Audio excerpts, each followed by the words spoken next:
तो हमने श्री हनुमान जी महाराज की कृपा से जो थोड़ा बहुत गुरुओं के आशीर्वाद से हमें आता है उसके माध्यम से हमने लिखा और उसमें ये ज्ञात हुआ। मैंने कहा भैया ना आपको किसी ने करवाया है, ना कोई झाड़ फूक कराने की जरूरत है, ना कहीं दाई बाबा के पास जाने की जरूरत है। आपको क्या है, आपसे देवी देवता रुष्ट चल रहे हैं। क्या चल रहे हैं? देवी देवता रुष्ट चल रहे हैं। अब आप लोगों के मन में ये ख्याल आया होगा कि ये कैसे पता करें, ये कैसे पता करें कि देवी देवता रुष्ट चल रहे हैं। आया कि नहीं आया तो बता दें। तो सुन लो सब लोग। जब हमने उनसे कहा भैया कि आपके जो आराध्य हैं, जो इष्ट हैं, जो आप जिनको पूछते थे वो आपसे रूठ गए हैं, अब कैसे पता करें कि रूठ गए हैं? या मैंने कहा भैया जीवन में तुम्हारी उल्टी गिनती शुरू हो गई है। अब आप सबको ये बता दें कि कैसे पता करें कि हमारे जीवन में उल्टी गिनती शुरू हो गई है।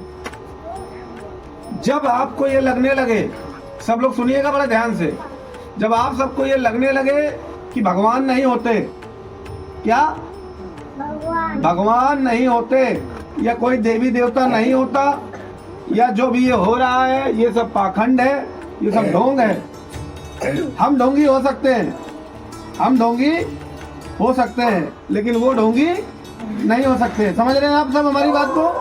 हाँ, तो जिस दिन आप सबको ये लगने लग जाए कि देवी देवता सब झूठ है, हनुमान जी नहीं होते या माँ भगवती नहीं होती या शिव जी नहीं होते, तो उस दिन समझ देना कि हमारी उल्टी गिनती शुरू हो गई है।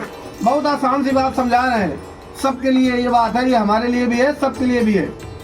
जिस दिन आप सबको ये लगने लग जाए कि भगवान नहीं होते, तो उस दिन बेटा एक बार जिनको भी पूछते हो ना, हम ये नहीं कहते हैं, उन्हें तो लोग समझ जाते हैं ये अपने हनुमान जी के मारे कह देते हैं। हनुमान जी पहली बात तो हमारे नहीं है, हनुमान जी सबके हैं, ठीक है। हाँ, तो जिस दिन ये लगने लग जाए कि ऐसा कुछ नहीं होता, जब मन में संदेह आने लग जाए, या इसको ये कह दें कि जिस दिन होशियारी इतनी चरम सीमा पर पहुंच जाए, क्योंकि व्यक्ति बहुत होशियार बनता है। 84 लाख योनियों में चाचा सबसे होशियार कौन? मनुष्य बहुत होशियार बनता है। अभी कोई काम अटका होगा जो पहले यहाँ वहाँ छान मारेगा, चाचा हो जाएगा क्या, दादा हो जाएगा क्या, फूफा नहीं हो जाएगा क्या। जब कहीं नहीं होगा तब फिर भगवान के पास आएगा, अरे भगवान, और लाएगा क्या? लड्डू। फिर जरूर लाएगा लड्डू, ऐसे कभी पानी नहीं देगा आगे, फिर आएगा। हम आपको जलील नहीं कर रहे हैं आप लोगों को, ये मत सोचना कि हम लोग आप लोगों के लिए तो हम कभी बोलते ही नहीं है, क्योंकि आप लोग तो हर मंगलवार को आते हैं, आस्थावान आदमी, इसलिए तो आप लोग खड़े हैं। और जहाँ गलत हो वहाँ टोक दीजिएगा, हम जवाब देंगे उसका, ठीक है।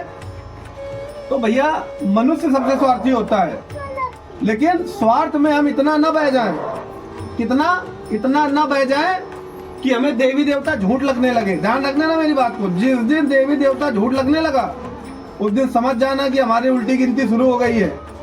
और जिन लोगों ने मेरी बात सुनी होगी, या भैया लाइव चला रहे हैं इंटरनेट के माध्यम से जो चैनल पर देखेंगे, उसका साधारण सा उपाय ये है कि जिसको भी मानते हो ना, गुरु को, अपने इष्ट को, तुरंत उसके पास जाकर के क्षमा मांग लेना, हो सकता है वो माफ कर दें। और नहीं तो ये बेटा होशियारी का जो सीरियल है वो इतने आगे ले जाएगा। अगर हम 1% श्री हनुमान जी महाराज को या किसी भी देवी देवता को ये सोचते हैं कि ये नकली है या ये झूठ है, तो वो धीरे धीरे हमें अपने आप से इतना दूर कर देते हैं, इतना दूर कर देते हैं कि हमारी जिंदगी इतनी उलझ जाती है कि हमारे पास टाइम नहीं मिलता 10 सेकंड के लिए। ईश्वर सबको इतनी बड़ी उम्र देते हैं, लेकिन आदमी आपने देखा होगा कई लोग यही मोहल्ले में या आसपास पड़ोस में ऐसे हैं जो घर से आराम से लेटे लेटे सुन रहे होंगे। आप लोग समझ रहे हैं? आप लोग यहाँ खड़े हैं, खड़े होते रहो, ठीक है। 10 साल बाद अपने को देख लेना, और 10 साल बाद जो घर में लेटे मौज मार रहे हैं उनको देख लेना, ठीक है। समय लगता है, हर एक का प्रारब्ध। एक बात और, बहुत कम समय पे, एक तो हमारा मुंह ऐसा है कि जब चालू हो गया तो बोलना शुरू हो गया तो बहुत बातें आ जाती है दादा कृपा से। जब हम पूजा पाठ ज्यादा करने लगते हैं तो हमारे जो प्रारब्ध के पाप कर्म है वो तेजी से आगे आने लगते हैं। क्या होने लगते हैं? तेजी से आगे आने लगते हैं। तो थोड़ा बहुत मुश्किलें आए तो उसमें घबराना नहीं है, ठीक है। समझ लेना संसार में कोई पैदा नहीं हुआ। अगर आपने दादा की शरण में हैं, आप कलयुग के हेड ऑफ डिपार्टमेंट हैं या चोटी हैं, समझ लो कलयुग में इनसे ज्यादा पावर न किसी पे है न किसी पे रहेगा। ठीक है, हाँ। कलयुग की एलोपैथिक दवा कौन? हनुमान जी। ठीक है, एलोपैथिक का मतलब तत्काल फल देने वाले। लेकिन हाँ, तत्काल फिर समझ भी लेते हैं तो कोई ज्यादा होशियार बनता है। भैया दोनों है, एक्शन का रिएक्शन है। जैसा आपका एक्शन होगा वैसा रिएक्शन होगा। इसलिए आप सभी जितने यहाँ भक्त आए हैं, मैं तो जीवन भर दुआ करता हूँ और हमेशा करता रहूंगा। आप लोग ऐसे ही मन से पूछते रहिए, आपके जीवन में कोई बड़ा संकट नहीं आएगा, गारंटी हमारी है। जो लोग हमें पहले से जानते होंगे वो लोग अब हमारे बारे में देख रहे होंगे, और जो लोग दादा को पूजना शुरू कर चुके होंगे वो लोग भी जानते होंगे। यहाँ पर बहुत से लोग ऐसे खड़े हैं कि जिनकी अर्जियां पहले संसार घूम लिया उन्होंने। हम नाम नहीं लेंगे, नहीं उन लोगों को ये हो जाता है यार हमारे बारे में कह रहे हैं। संसार घूम लिया और उनका काम मात्र महीने भर के अंदर हुआ, और जिनका नहीं हो रहा है लाख प्रयास करने के बाद भी वो समझ लेना कि अपना प्रारब्ध का समय उनका खराब है, कोई बात नहीं है। लेकिन झूला जितना पीछा जाता है ना तो उतना आगे भी आता है, ध्यान रखना।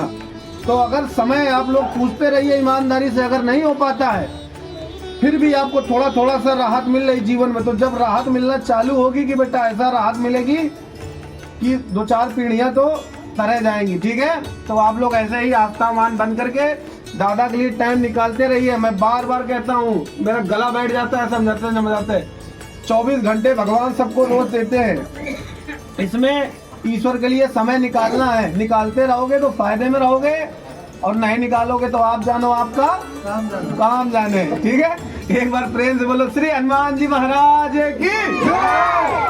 कोई बिना प्रसाद लिए ना जाए। ठीक है।